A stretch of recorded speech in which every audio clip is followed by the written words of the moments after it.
Varanam namaskritya naram sarvanamoktamam devim saraswatim vyasam tato jayamudiraya.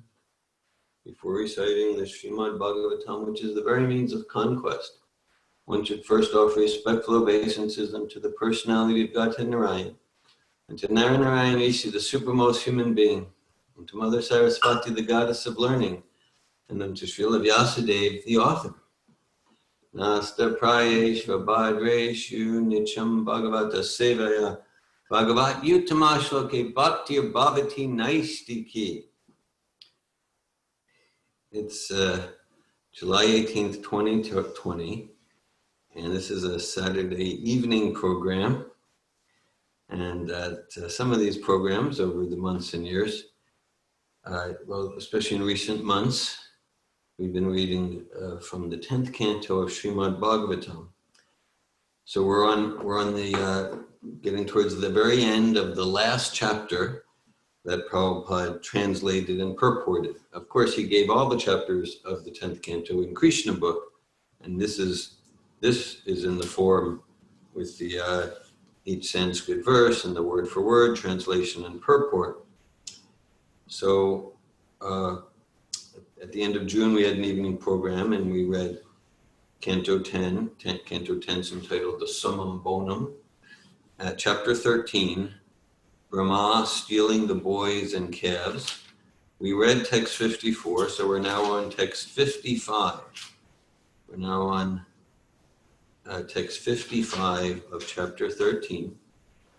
Om Gyanatimirandasya Gyananjana Shalakaya Chakshuranmilitam Yena Tasmai Shri Gurave Namaha Shri Chaitanya Manobishtam Stapitam Yena Bhutale Svayamupakadamayam Darati Svapadantikam Vandeham Shri Guru Shri Yuta Padakamalam Shri Gurun Vaishnavamscha Shri Rupam Sagrajatam Saganaraganatam Vitam Tam Sajivam Sadvaitam Savadutam Parijana Sahitan Krishna Chaitanya Devam Sri Radha Krishna Padan Sagana Lalita Shri Vishakan Vitamscha Hey Krishna Karuna Sindhu Dina Bandhu Jagatpate Gopisha Gopika Kanta Radhakanta Namostute Tapta Kanchana Gaurange Radhe Vrindavaneshware Vishavano Sute Devi Pranamami Hari Priye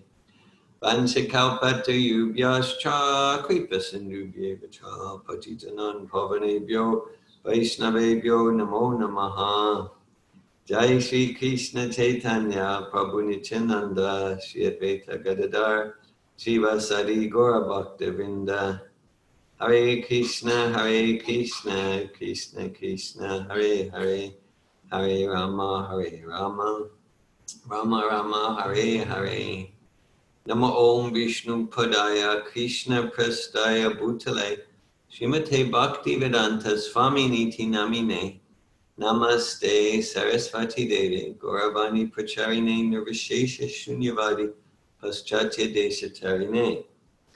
So reading from Srimad Bhagavatam Canto 10, Chapter 13, Text 55. Just I have it open to the Sanskrit of text 55, and there at the end of the purport to text 54, I'm just looking at that last paragraph of the purport, and the first verse of the last paragraph of the purport states, we should discuss Srimad Bhagavatam daily as much as possible. And then everything will be clarified, for Bhagavatam is the essence of all Vedic literature, Nigama Kalpatura Galitam Palam. It was written by Vyasadeva Mahamuni Krite when he was self-realized. Thus, the more we read Srimad Bhagavatam, the more its knowledge becomes clear. Each and every verse is transcendental. So just that first half, that first phrase, we should discuss Srimad Bhagavatam daily as much as possible. That's a sutra we can take to heart. We should discuss Srimad Bhagavatam daily as much as possible. There's a clear guideline for our Krishna conscious life. So text 55, if we want, we can recite the Sanskrit together. Evam sakrita darshaja parabrahmatmano kilan yasya vasa sarvamidam vivati sacharacharam.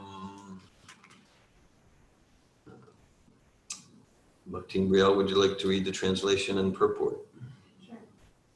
Thus Lord Brahma saw the Supreme Brahman by whose energy this entire universe, its moving and non-moving living beings, is manifest. Saw at the same time all the calves and boys as the Lord's expansions. Purport.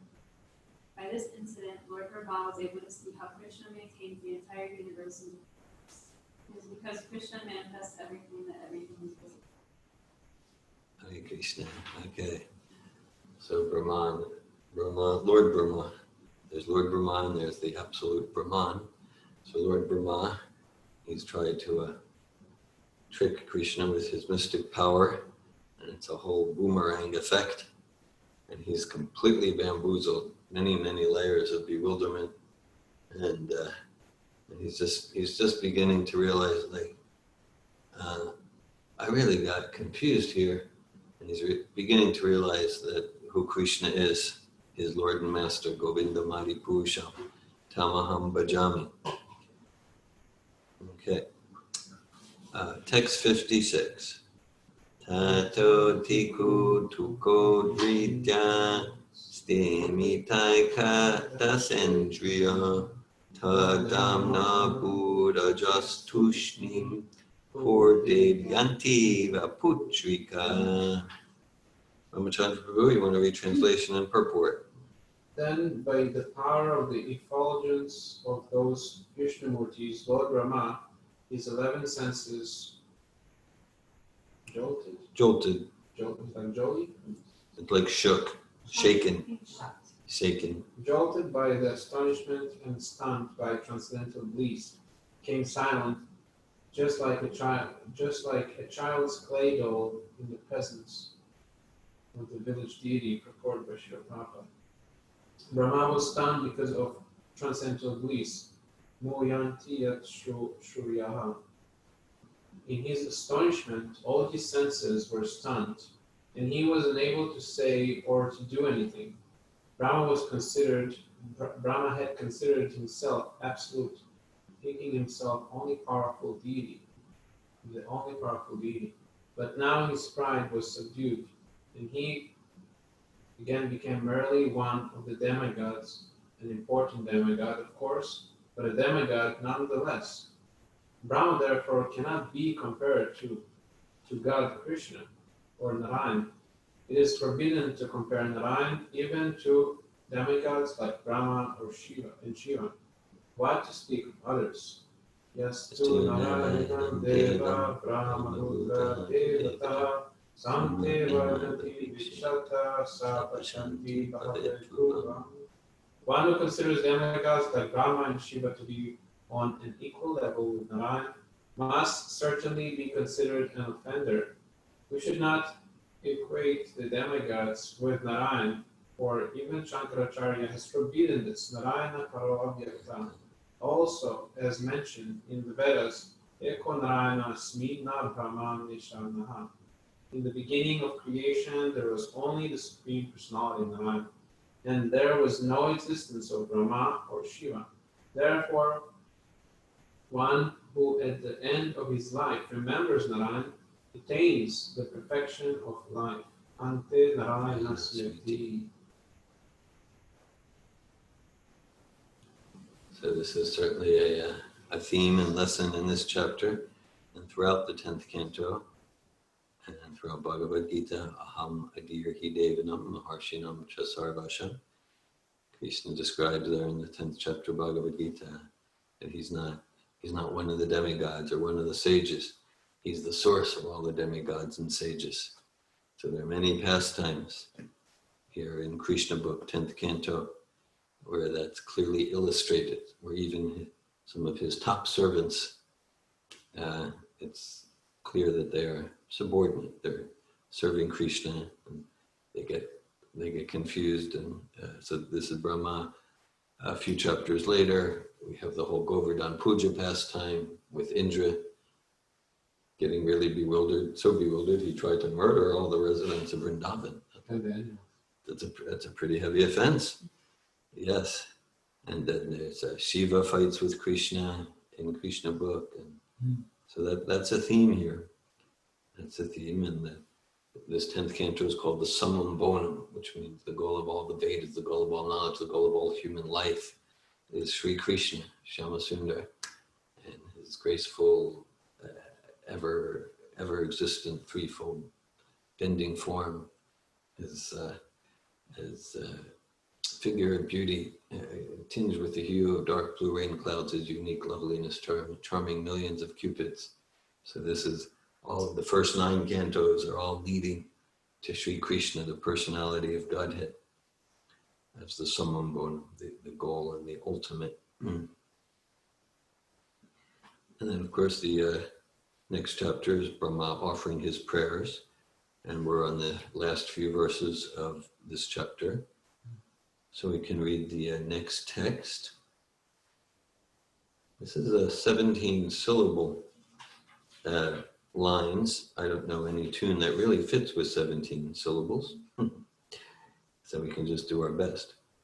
Iti reshe tarke nija mahimani swapramitike Trajato Dharasana Mukha Brahmaka Mito Ani Shepi Drashtum Kim Idamiti Muyati Sakti Chachada Jo Gatva Sapadi Paramoja Jabani Kam.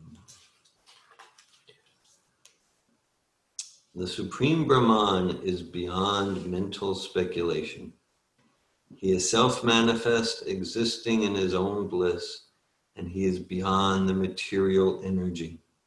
He is known by the crest jewels of the Vedas by refutation of irrelevant knowledge. Thus, in relation to that Supreme Brahman, the personality of Godhead, whose glory had been shown by the manifestation of all the 4-armed forms of Vishnu, Lord Brahma, the Lord of Sarasvati, was mystified. What is this, he thought, and then he was not even able to see. Lord Krishna, understanding Brahma's position, then at once removed the curtain of Yoga Maya. So we have that expression, we didn't know which way was up. So he couldn't even see. He couldn't even see. He was so much in Maya, so much in illusion. Of course, this is Yoga Maya, bringing him closer to Krishna. Srila Prabhupada's purport: Brahma was completely mystified. He could not understand what he was seeing, and then he was not even able to see. Lord Krishna, understanding Brahma's position, then removed that Yogamaya covering. In this verse, Brahma is referred to as Iresha. Ira means Sarasvati, the goddess of learning, and Iresha is her husband, Lord Brahma. Brahma, therefore, is most intelligent, but even Brahma, the Lord of Sarasvati, was bewildered about Krishna. Although he tried, he could not understand Lord Krishna. In the beginning, the boys, the calves, and Krishna himself had been covered by Yoga Maya, which later displayed the second set of calves and boys, who were Krishna's expansions, and which then displayed so many 4-armed forms. Now, seeing Brahma's bewilderment, Lord Krishna caused the disappearance of that Yoga Maya. One may think that the Maya taken away by Lord Krishna was Mahamaya, but Srila Vishwanath Chakravarti Thakur comments that it was Yoga Maya, the potency by which Krishna is sometimes manifest and sometimes not manifest. The potency which covers the actual reality and displays something unreal is Mahamaya, but the potency by which the absolute truth is sometimes manifest and sometimes not is Yoga Maya. Therefore, in this verse, the word Aja refers to Yoga Maya. Krishna's energy, his Maya Shakti or Svarup Shakti, is one, but it is manifested in varieties.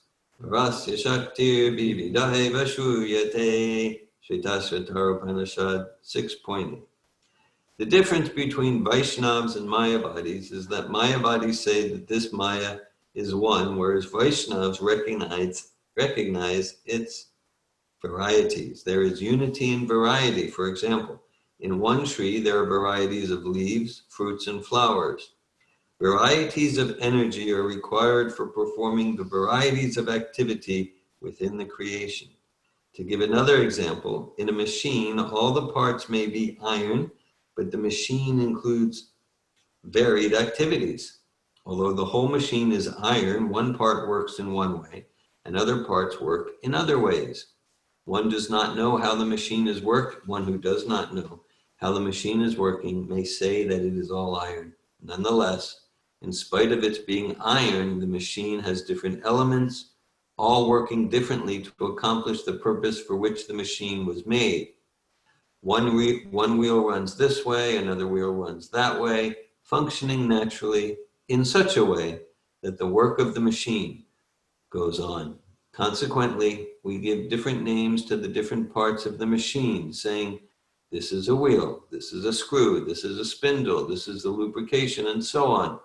Similarly, as explained in the Vedas, Parasya Shaktir Vividaiva Shruyate Svapaviki Ganapala Kriyacha. Krishna's power is variegated, and thus the same Shakti or potency works in variegated ways. Vividha means varieties. There is unity in variety. Thus, Yogamaya and Mahamaya are among the varied individual parts of the same one potency. And all of these individual potencies work in their own varied ways. The Samvit, Santini, and Ladini potencies, Krishna's potency for existence, his potency for knowledge, and his potency for pleasure, are distinct from Yogamaya. Each is an individual potency. The Ladini potency is Radharani. As Swarup Damodar Goswami has explained, Radha Krishna Pranaya Vikritir Ladini Shaktir Asmat. The Ladini Shakti is manifested as Radharani, but Krishna and Radharani are the same, although one is potent and the other is potency. Brahma was mystified about Krishna's opulence, Nija Mahimani, because this opulence was atarkya, or inconceivable. With one's limited senses, one cannot argue about that which is inconceivable. Therefore, the inconceivable is called achintya, that which is beyond chintya, our thoughts and arguments. Achintya refers to that which we cannot contemplate but have to accept. Srila Jiva Goswami has said that unless we accept achintya in the Supreme, we cannot accommodate the conception of God. This must be understood. Therefore, we say that the words of Shastra should be taken as they are, without change, since they are beyond our arguments. Achintya kalu ye baba natams tarkena yojaya. That which is achintya cannot be ascertained by argument. People generally argue, but our process is not to argue, but to accept the Vedic knowledge as it is. When Krishna says, this is superior and this is inferior, we accept what he says. It is not that we argue, why is this superior and that inferior? If one argues, for him the knowledge is lost. This path of acceptance is called Avaroha Panta. The word Avaroha is related to the word avatar, which means that which descends. The materialist wants to understand everything by the Aroha Panta, by argument and reason, but transcendental matters cannot be understood in this way. Rather, one must follow the Avaroha Panta, the process of descending knowledge. Therefore, one must accept the Parampara system. And the best Parampara is that which extends from Krishna, Imam Para Para Pradam. What Krishna says we should accept, Imam Rajarashayo Vidu. This is called the Avaroha Panta. Brahma, however, adopted the Aroha Panta. He wanted to understand Krishna's mystic power by his own limited, conceivable power, and therefore he himself was mystified. Everyone wants to take pleasure in his own knowledge, thinking, I know something. But in the presence of Krishna, this conception cannot stand, for one cannot bring Krishna within the limitations of Prakriti. One must submit. There is no alternative. Natam tarkena yojayat. This submission marks the difference between Krishnaites and Mayavadis. The phrase atan nirasana refers to the discarding of that which is irrelevant. Atat means that which is not a fact. Brahman is sometimes described as astulam anan rasvam adirgam, that which is not large and not small, nor short and not long, from the Brihadaranyaka Upanishad 5.8.8. Neti neti. It is not this, it is not that. But what is it? In describing a pencil, one may say, it is not this, it is not that. But this does not tell us what it is. This is called definition by negation. In Bhagavad Gita, Krishna also explains the soul by giving negative definitions. Jayate mriyate va. It is not born, nor does it die. You can hardly understand more than this. But what is it? It is eternal. Ajo nitya shasvato yam parano na anyate anyamane sharire. It is unborn, eternal, ever existing, undying, and primeval. It is not slain when the body is slain. That's from Bhagavad Gita 2.20. In the beginning, the soul is difficult to understand, and therefore Krishna has given negative definitions. Nam chindanti shastrani nainam dati pavaka na chainam klereyanjapo no ashushayati maruta. The soul can never be cut into pieces by any weapon, nor can it be burned by fire, nor moistened by water, nor withered by the wind. That's from Bhagavad Gita 2.23. Krishna says it is not burned by fire. Therefore, one has to imagine what it is that is not burned by fire. This is a negative definition. Hare Krishna. Yeah, so Prabhupada often references Jiva Goswami in this way. Jiva Goswami says the first qualification to be eligible to understand God is to accept that God is inconceivable. And so we can say like, oh, so that means we just need to blindly accept. We just need to blindly accept something. So, no, that's not what Jiva Goswami or Srila Prabhupada are saying. That inconceivable means to accept, to understand God, we need to accept that God is not accessible to our material, mundane mind and senses and intellect.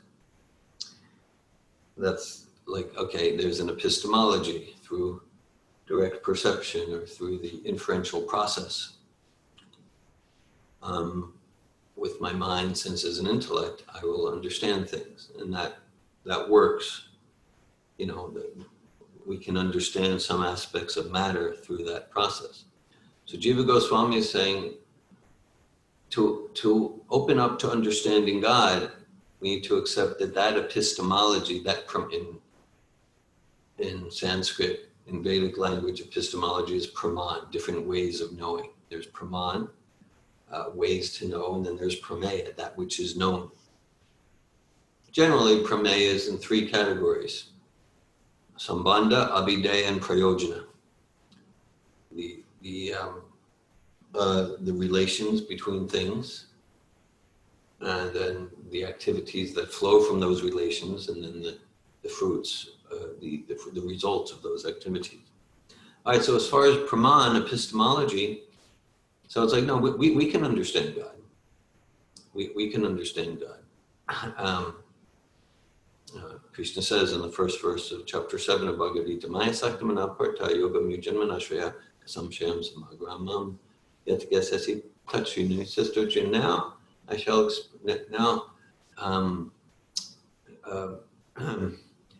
yes, he said, now Arjuna, now here, yat gesati tashrinu shrinu shrinvatam shravanam. Hear how by practicing yogi, how by practicing yoga with mind control, with full attachment to me, you can know me in full. So Krishna is saying a jiva can know Krishna. And the epistemology is not with mundane mind, senses, and intellect. The epistemology is by devotion. It's a very personal epistemology, a very personal way of knowing that we serve, and then Krishna, God, the Absolute, reveals himself to us. So that's what Jiva Goswami is saying. Inconceivable doesn't mean ineffable. Ineffable means it cannot be approached. No, we can approach through bhakti, through devotion. And so the first step in understanding God is to accept that God is inconceivable. Sometimes, we'll hear like, oh, the absolute truth, the absolute, the oneness, it's beyond words, it's beyond words. So no, this is a misunderstanding and a misconception, not beyond words, not beyond words. all these volumes, these are words that describe the absolute truth. So this whole, it's beyond words, then everyone nods. Yeah, beyond words, man. These are words too. Yeah. So we don't want to fall for that. So yeah, it's beyond mundane words. But the purpose why thought, language, words, thoughts and language and words were created is to understand and communicate about the absolute. That's the whole purpose of words. If we're not doing that with words, then it's blah, blah, blah, blah, blah. We're really wasting our time. It's an empty waste of time. So there's also every word here, every verse, every word in every book of Srila Prabhupada. These are words, this is language, these are thoughts that reveal the absolute perfectly, because the absolute is personal, it means the absolute is self-revealing. So yeah, the absolute Krishna, Vedanti tattvavidas tattvam yajgan madvayam brahmeti paramatmeti bhagavanti shabdite. That learned transcendentalists realize the absolute and call this absolute truth Brahman, Paramatma, and Bhagavan. Shabdyate means they describe it that way.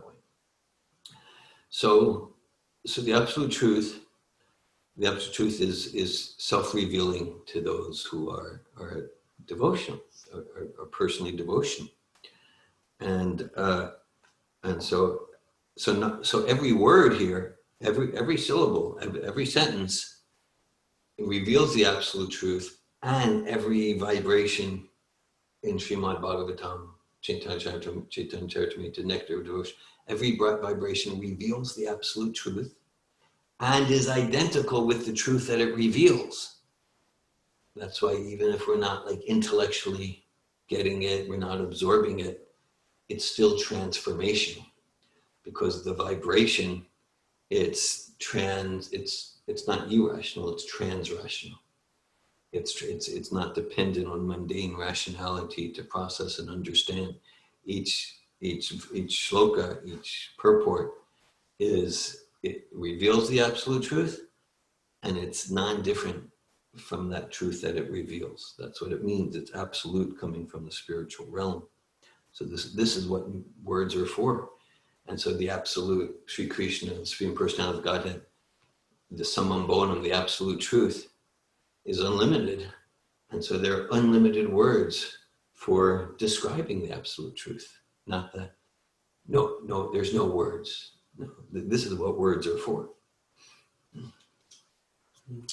Hare Krishna. Reflecting on like Prabhupada, how he quotes a lot Jiva Goswami, it really makes sense. Like I experienced a lot how there's no really point of going anywhere else unless people they accept this how is it Avaroha Tanta? Like the descending. Avaroha, descending, yeah. Like knowledge doesn't just acquire by experience or speculated upon, it's always ascending. Because many times that's what usually I would hear from new people. They would challenge like, why Krishna knows everything? And why, if Krishna says we should accept it? Yeah. Like they already accept, like Prabhupada many times decides how we already accept so many things, yeah. And we don't question. Yeah, and that's why. I mean, that's why. I mean, this purport can look like can be misconstrued as being like, oh, it's against logic or something. No, we that's why we accept, and we will use logic and analogy and personal experience. So much of what we do in Safatova is sharing our personal experience, because that's the praman, that's the epistle that people relate to, and it's where we relate to. It's not like I'm, fully faithful in the Avaroha Panta, right? I'm still so much dependent on personal experience and logic and rationality, and so we use logic and personal experience and inferential methods and storytelling or whatever. We use everything to move us more and more, and to move others more and more to trust the Avaroha Panta, to trust Shabda Brahman, and as you said, that Prabhupada says, because we can look anywhere, kind of, oh no, I figure everything out, and I only believe if I can see it, or nonsense like that. So we can show that like everyone is accepting authority. Everyone's accepting authority. You go to a university course and pay money because you accept that that's going to be valuable for you. You hear something on the news, you trust the newscaster, and so you accept. So in every area of life, we buy a refrigerator. It's like, why'd you get that one? Well, the guy at the store seemed pretty trustworthy, and so you accept what he said. And he said that this brand of refrigerator is good. So, okay. So did you personally check every circuit in that refrigerator? Did you check the motor yourself? No. That means you accept authority. It's whatever. General Motors, Westinghouse. That's why I bought this car. I trust the company, like that. So everyone's trusting authority, and so that's natural. And it's true, yeah. And so we might, and we do. We use logic and personal experience to support ourselves and others to come to like, oh, okay.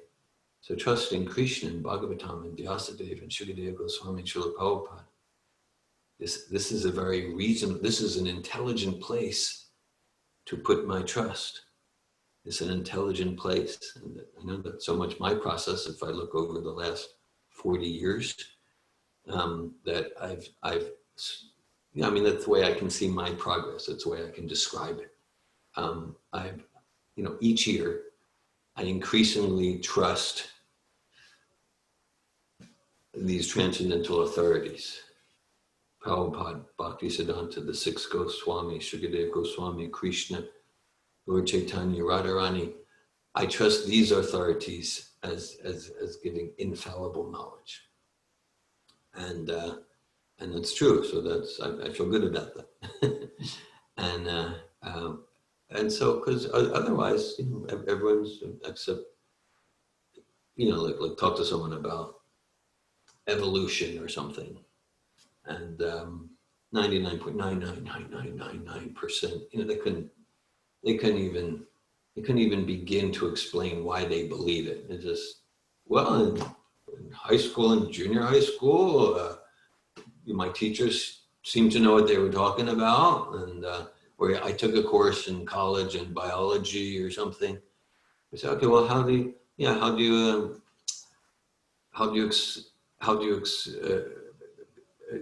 you explain the formation of the eye, and each successive approximation needs to be needs to be efficient, but like that, how come you believe it? Have you ever personally seen one species transform to another? No. So you know someone who's seen that? Well, no. Okay, so you accept authority, and I'm not criticizing, because that's the point we're making. You're accepting authority. I'm accepting authority. When Prabhupada would go to Russia to speak with Professor Katovsky, they would get into, And so Prabhupada would make the point, yeah, we accept Krishna, and you have a statue of Lenin, which is now probably the top of the statues, right? In America, there's a lot of statue toppling happening. So I think in 1989 in Russia, they toppled the Lenin statue. So it's in year 2001. I was at the Red Square, and they had a Govinda's restaurant not far from there, and the temple president named Shyamasundar took me there. We conducted a foundational seminar, about 50 people in Moscow, ISKCON Moscow. And so, so Prabhupada was saying to the professors in Russia, you accept Lenin as your authority, we accept Krishna. So let's see where's the most intelligent place to accept authority. Let's use our intelligence to see where's the most intelligent place to accept authority. And because if we're not accepting authority from a truly transcendental source, we're going to get cheated and we'll cheat others. In the name of teaching, we'll do cheating. So it's very important.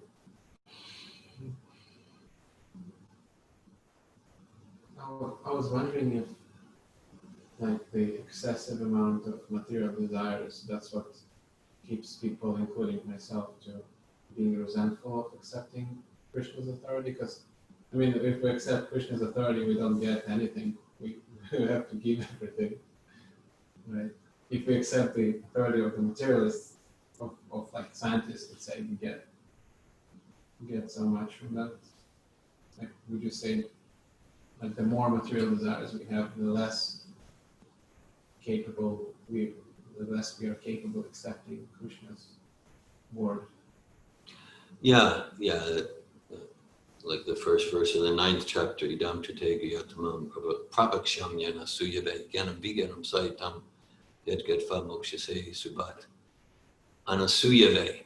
So Krishna says to Arjuna, yeah, I'm speaking this to you because you're not envious of me. And therefore you're able to understand this. And thus you will be liberated from the miseries of material existence.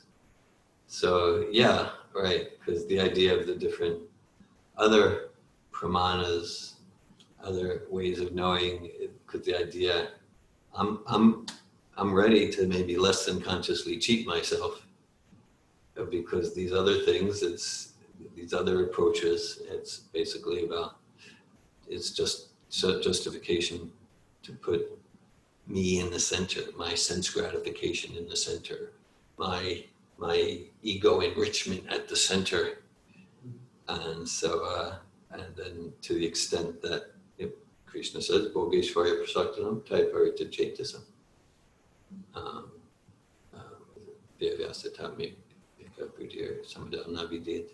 Krishna says, for one who's too attached to Bhoga, Bhoga means enjoyment. That's why we offer Bhoga to Krishna. We don't offer Prasad to Krishna, we offer Bhoga to Krishna. And then we take the remnants as Krishna's mercy, Prasad. So Krishna is the bhogi.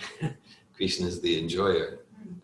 Krishna is the supreme enjoyer. And so, right, so this bhakti yoga, if we really receive the knowledge and we're open to it, we'll be transformed. That I'm not the center. I'm not God. I'm not the center of enjoyment. That's not the goal of life. The goal of life is to serve Krishna's enjoyment to the extent that I'm attached. To the extent that I'm attached to material, sensory, intellectual, mental, ego gratification, I'll be envious of the actual enjoyer. And then, but it might be too vulnerable just to say, I'm just envious of Krishna. That's like too vulnerable. Okay. Well, no, actually, I have this doubt philosophically. Yeah, no, I'm a very intelligent person. I just have this doubt philosophically to create escape hatches so that I don't need to surrender to serve the supreme enjoyer. Very, very connected.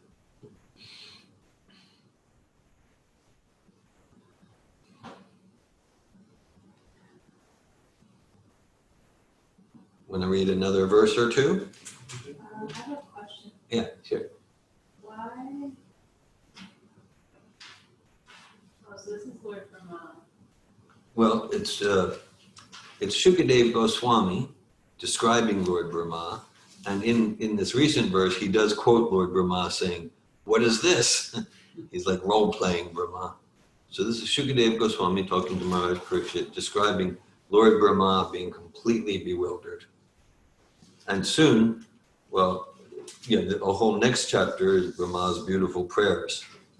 But this is Shukadeva Goswami narrating Brahma being completely bewildered. Okay. I don't have a question actually. I haven't answered that question. That kind of answered, okay. All right, let's go to text 58. Tator bhakti labdaksha kapareta vadbhutita kechat unmilya vaidristir achastedam sahatmana. Priya, you want to read translation and purport? Lord Brahma's external consciousness then revived, and he stood up just like a dead man coming back to life. Opening his eyes with great difficulty, he saw the universe along with himself. We actually do not die. At death, we are merely kept inert, sometimes just as during sleep. At night, we sleep and all our activities stop, but as soon as we arise, our memory immediately returns and we think, oh, where am I? What do I have to do? This is called Suttotita Nyaya. Suppose we die. Die means that we become inert for some time and then again begin our activities. This takes place life after life according to our karma, our activities, and svabhav, or nature by association. Now in the human life, if we prepare ourselves by beginning the activity of our spiritual life, we return to our real life and attain perfection. Otherwise, according to karma, svabhav, property, and so on, our varieties of life and activity continue, and so also do our birth and death. As explained by Bhaktivinoda Thakur, Maya Vashe Yacha Veshe Acha. My dear brothers, why are you being washed away by the waves of Maya? One should come to the spiritual platform and then those activities will be permanent. Krita Punya Punja. This stage is attained after one accumulates the results of pious activities for many, many lives. Jatapoti Srikuta Krutna Labyate. The Krishna conscious movement wants to stop Bhakti Janma, repeated birth and death. In one birth, one should rectify everything and come to permanent life. This is Krishna consciousness. Hare Krishna.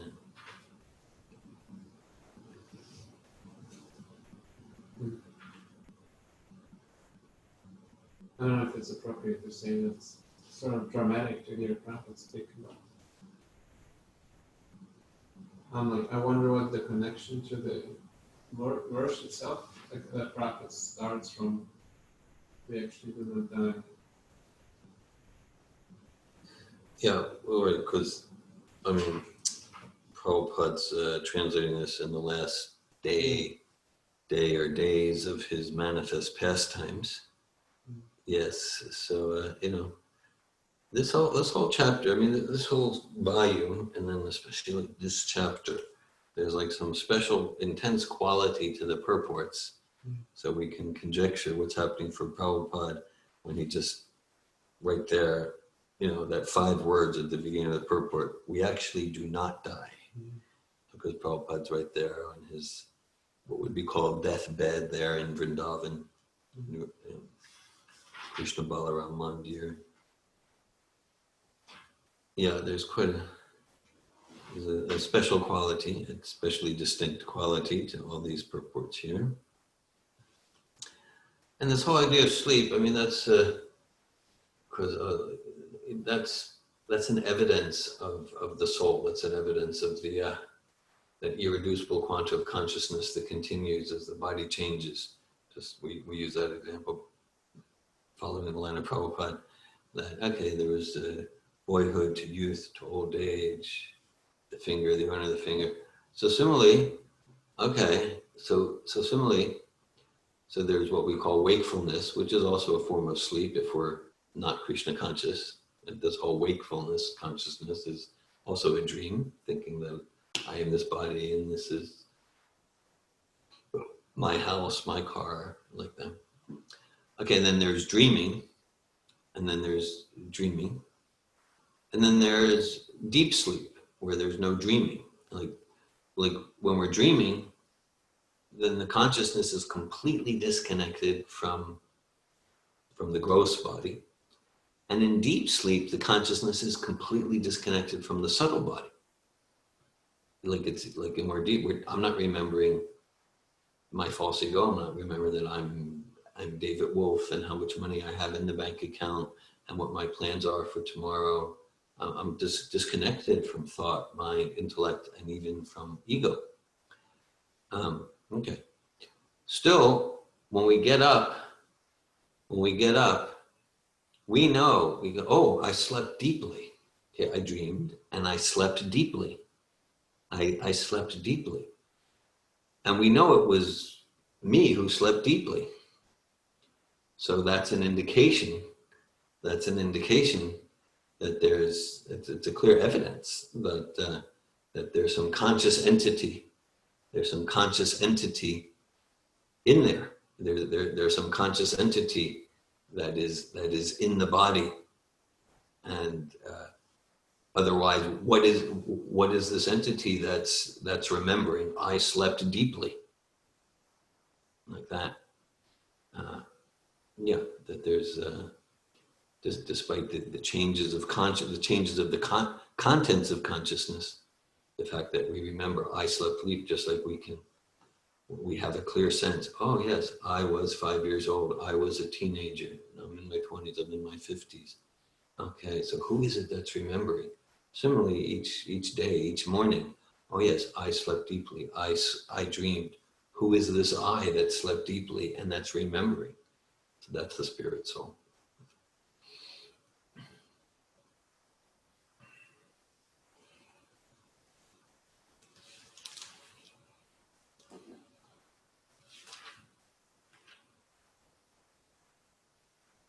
Okay, let's go to text 59. Sapadeva bitam pasyan disho pasyan purastitam vrindavanam jana jivya drumakirnam samapriyam. Ramachandra, would you like to read translation and purport? Then looking in all directions, Lord Brahma immediately saw Vrindavan before him, filled with trees which were the means of livelihood for the inhabitants, and which were equally pleasing in all seasons, reported by Srila Prabhupada. Jana Jivya Guru Nikrinam. Trees and vegetables are essential, and they give happiness all year round, in all seasons. That is the arrangement in Vrindavan. It is not that in one season the trees are pleasing, and in another season not pleasing. Rather, they are equally pleasing throughout the seasonal changes. Trees and vegetables provide the real means of livelihood, recommended for everyone. Sarvakama Bhoga Mahi. Trees and vegetables, not in industry, provide the real means of life.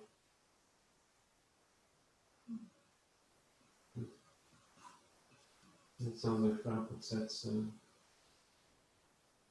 a solution for the future for everyone. Yes, yeah, that he's taking the opportunity to give this very, very practically applied short purport about food. Yeah. Right.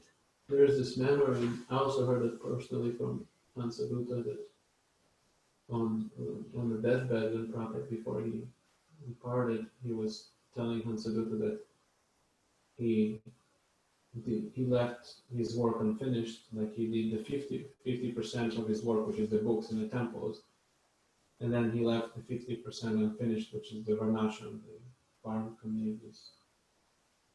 And he asked Hansaduta if he's gonna do it, if he's gonna do the farm communities. So it's interesting to read it here too. Since the Prabhupada gives a solution to. Yeah, trees. Yeah, and he had so much practical experience in India, where the industry came and the glitter of Maya in the big city and industry, That people would leave the villages and the agricultural lifestyle for the big money. And just like, it was a disaster, complete disaster. And then you got, well, you've all seen downtown in big Indian cities and the squalor and the poverty, and that's the result. So even when he wrote this 45 years ago, before he came to America, he was saying that's the results of Maya, and leaving, what to speak of transcendental life, just leaving basic dharmic life, where life's, realizing dependent on trees, vegetables, land.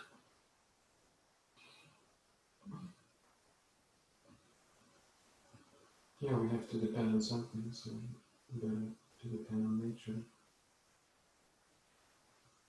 That's what I get from it. Prabhupada would sometimes quote the English poet Cowper, that the country was made by God, the city is made by man.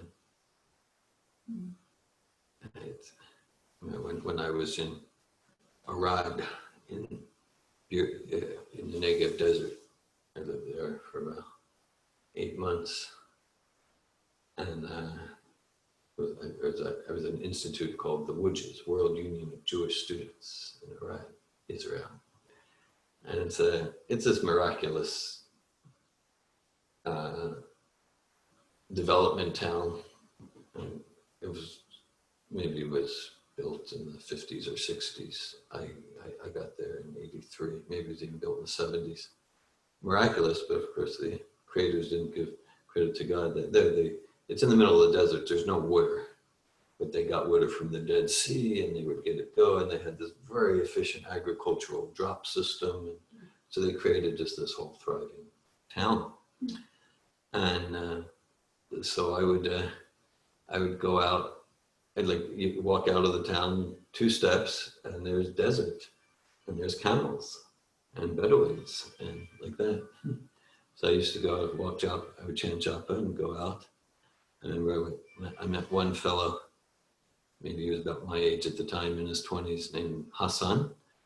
And somehow, I don't know, he didn't speak English, I didn't speak Arabic. Maybe we each knew Hebrew a little. And so, but I would go to the little tent villages in the desert. The Bedouin? Bedouin. Yeah, we did a lot of Sankirtan with Bedouins in later years.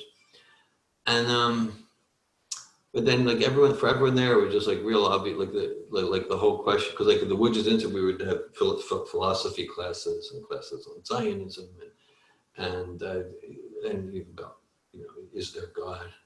So all of the Bedouins, they couldn't even relate to the question, because for them it was very clear, like, okay, these thousands of miles of sand, we can't create that. They would say, just like, obviously there's someone who made that who's like bigger than me. And as far as the sky and the sand, obviously there's God. There would be no question. Then you go to the town, the city, and the development city, then there's always questions. We created these buildings, and we created this agricultural irrigation system. So is there a God really? Yeah, we created everything. So yeah. They don't put the question around God anymore. But in nature, we sort of forced to surrender ourselves around miracles, literally. Like the farmers, right, without rain, if they cannot create, they cannot have any produce. So. Yeah. So there's this. So like they understand we're dependent on some higher power here. We're dependent. Einstein said there's 2 ways to approach life. 1, as if nothing is a miracle. 2, as if everything's a miracle. Jai Srimad Bhagavatam ki jai. Srila Prabhupada ki jai.